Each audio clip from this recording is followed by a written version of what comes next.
So yun mga kapayro, magandang hapon sa inyong lahat. December 7, Sunday. Nais lamang namin ipakita sa inyo yung aming mga stash ngayong magbabagong taon itong salubong 2026. Ayan. Halos mga ano to mga kapayro, mga quitis pa lang halos.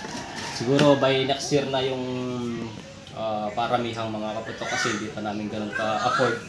Kaya sa ngayon, mga quitis muna. Siguro 2026, salubungan natin yung 2027.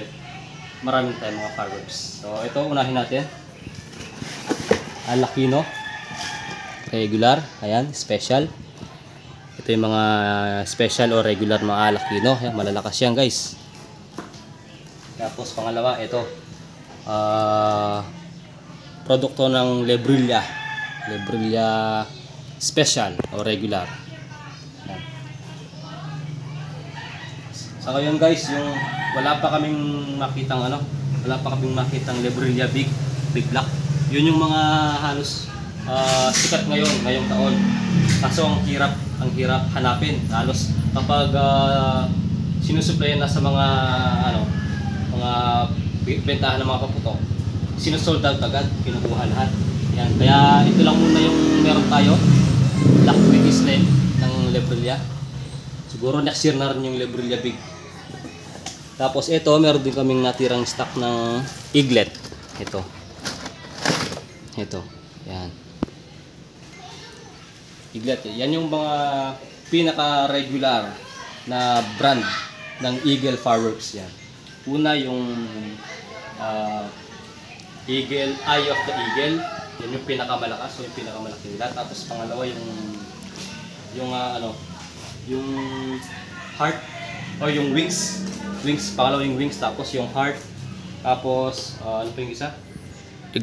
Eaglet, yun. Bali apat yung nila, brand nila. Tapos ito, meron din tayong Lebrilla. Alakino Super Quitis. Ito yung pinaka-big nila ng Alakino Super Quitis. Ito. Kaya kung kumpara mo sila, ayan yung agwat nila. Ayan. Malakas na to guys, paano pa kaya tong big, di ba? Ayan. Tapos, ito guys, pakita ko sa inyo, kapatid ng Alakino. Ito yung tinatawag na W Aquino. Ayan, kung mapapansin nyo, meron siyang green na thread, parang kamukha din ng Alakino. Pero ito, tinatawag na W Aquino. Guys, makikita nyo, maliit lang to. Maliit lang, pero nakikipaglaban talaga yung sabog, yung lakas. Kung tutusin, kung ikukumpara mo yung Alakino at saka yung W Aquino, mas malaki itong regular ng Alakino kaysa dito sa W Aquino. Pero sasabihin ko sa inyo mga guys, mga kapayro, mas malakas itong sabog ng W Aquino kumpara kay Alakino.